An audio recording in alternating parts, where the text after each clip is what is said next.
지금 세계 경제의 심장은 반도체입니다. 그리고 그 심장 한복판에서 미국과 대만의 긴장이 폭발 직전으로 치닫고 있습니다. 최근 하워드 러튼이 미 상무장관이 대만 정부에 이렇게 말했습니다. 칩의 절반은 미국에서 만들자. 50대 50으로 나누자. 그의 발언은 단순한 협력이 아니라 압박에 가까웠습니다.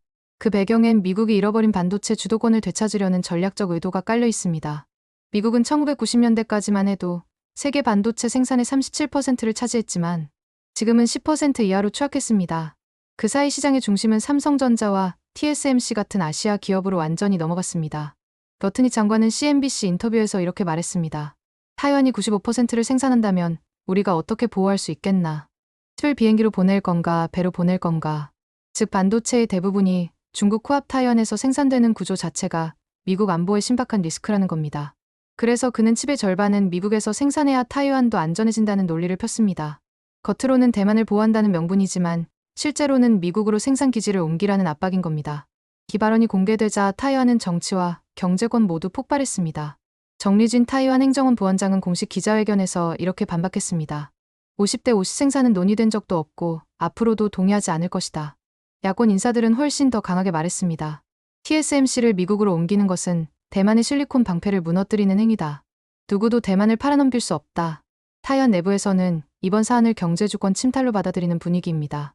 단순한 산업 분담이 아니라 국가 생존 전략을 흔드는 요구이기 때문입니다. 대만 입장에서는 반도체가 마지막 보루거든요. 이게 없으면 중국이 언제든 침공할 수 있다고 생각하는 겁니다. 실리콘 방패라는 개념을 보겠습니다. 타이완은 세계 반도체 파운드리 시장의 70% 이상을 차지하고 첨단 공정인 5나노 이하에서는 90% 이상을 독점합니다. 이 막강한 산업력 덕분에 중국조차 쉽게 침공하지 못한다는 이론이 있습니다. 바로 실리콘 방패입니다. 중국이 대만을 침공하면 TSMC 공장이 파괴되고 전 세계 반도체 공급망이 붕괴됩니다. 그러면 중국 경제도 타격을 받고 전 세계가 반중 연합을 형성할 겁니다. 그래서 중국도 함부로 못한다는 논리죠. 하지만 미국은 이 방패를 족쇄로 보고 있습니다. 한 지역의 반도체 생산이 몰리면 전 세계 경제가 타이완 리스크에 휘둘리게 된다는 겁니다. 그래서 미국은 이 구조를 깨고 반도체 공급망의 분산화를 추진 중입니다. 사실 이번 발언은 갑작스러운 게 아닙니다. 조 바이든 전 정부 시절부터 추진된 칩스법이 그 출발점입니다. 트럼프 행정부가 들어서면서 이 흐름은 더 노골적으로 바뀌었습니다. 트럼프 대통령은 과거 이렇게 말했습니다. 타이완이 미국의 반도체 산업을 훔쳐갔다. 이제 방위비를 내야 한다. 러튼이 장관의 50대 50 제안은 트럼프의 연장선 즉 안보를 이유로 한 경제 압박입니다. 그 목표는 명확합니다. 미국 내 반도체 생산 비중을 현재 10%에서 40%까지 끌어올리는 겁니다. 이를 위해 약 700조 원 규모의 투자가 필요하다는 계산도 나왔습니다. 엄청난 돈이죠. 미국은 이제 단순히 설계 강국이 아니라 제조까지 회복하겠다는 야심을 드러내고 있습니다. 엔비디아, 인텔, 마이크론, 브로드컴, 퀄컴 등 세계 10대 반도체 기업 중 절반이 여전히 미국에 있습니다. 이들이 본격적으로 생산 라인까지 확보하면 미국은 다시 설계와 제조, 인공지능 칩 생태계의 완전체를 가지게 됩니다.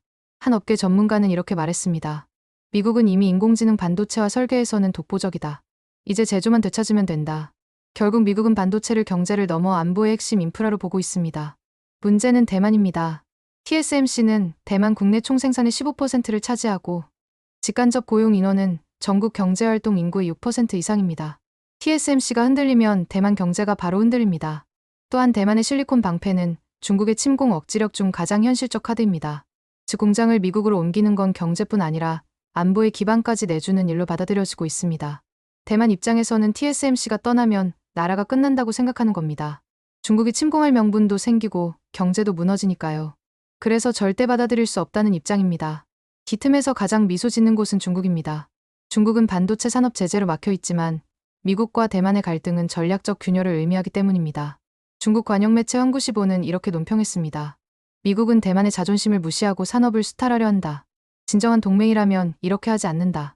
즉 미국은 대만을 이용하고 있다는 프레임을 퍼뜨려 양국 간 불신을 키우려는 여론전이 시작된 겁니다. 중국은 이 상황을 최대한 이용하려 할 겁니다. 대만에는 미국이 너희를 버린다고 선전하고 미국에는 대만이 협력하지 않는다고 몰아갈 수 있거든요. 이간질 전략인 겁니다. 기사안은 우리나라에도 직접적인 영향을 줍니다. 삼성전자와 SK하이닉스는 이미 미국과 협력 체계를 구축하고 있으며 미국 내 공장 건설을 진행 중입니다. 미국은 결국 TSMC와 삼성전자 그리고 인텔의 삼박축으로 글로벌 반도체 공급망을 미국 중심으로 재편하려는 계획입니다. 대만이 반발로 시간을 끌면 그 공백을 한국이 메우는 시나리오가 현실화될 수도 있습니다. 즉 한국 반도체에게는 리스크이자 기회가 동시에 존재합니다. 삼성전자는 이미 미국 텍사스에 대규모 공장을 짓고 있습니다. SK하이닉스도 비슷한 계획을 가지고 있고요. 만약 대만이 미국 요구를 계속 거부하면 미국은 한국 기업에 더 많은 지원을 할 가능성이 큽니다. 반대로 대만이 양보하면 한국 기업은 경쟁에서 밀릴 수도 있습니다. 지금의 논란은 단순한 산업 이슈가 아닙니다. 누가 반도체의 심장을 줄 것인가, 누가 세계 안보의 기술 기반을 장악할 것인가의 문제입니다. 대만은 자존심과 생존 사이에서 흔들리고 미국은 안보를 이유로 압박을 강화하며 중국은 그 틈을 파고들고 있습니다. 반도체 전쟁은 단순히 경제 전쟁이 아닙니다. 미래 기술의 주도권을 누가 줄 것인가를 결정하는 전쟁입니다. 인공지능, 자율주행, 양자 컴퓨터, 6세대 통신 모두 반도체가 핵심입니다. 반도체를 지배하는 자가 미래를 지배하는 겁니다. 미국은 과거 반도체 강국이었지만 제조를 해외로 넘기면서 주도권을 잃었습니다. 이제 그걸 되찾으려는 겁니다. 대만은 반도체로 먹고 사는 나라라 절대 양보할 수 없습니다. 중국은 두 나라가 싸우는 걸 보며 기회를 노리고 있습니다. 한국은 그 틈에서 기회를 잡을지 위기를 맞을지 갈림길에 서 있습니다. 결국 실리콘 방패는 누군가의 방패이자 누군가의 족쇄가 되어가고 있습니다. 대만에게는 생존의 방패였지만 미국에게는 안보의 족쇄입니다. 반도체를 둘러싼 패권의 균형은 이제 다시 흔들리고 있습니다. 앞으로 몇 년이 반도체 산업의 판도를 결정할 겁니다. 미국이 제조까지 되찾으면 다시 반도체 패권국이 됩니다. 대만이 버티면 실리콘 방패는 유지되지만 미국과의 관계는 틀어질 수 있습니다.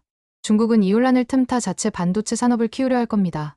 한국은 어느 쪽에 설지 신중하게 결정해야 합니다. 여러분은 어떻게 생각하십니까? 반도체의 심장이 미국으로 돌아가는 게 진짜 안보일까요? 아니면 새로운 경제 전쟁의 시작일까요? 다음에도 빠르고 깊이 있는 국제 이슈로 찾아뵙겠습니다.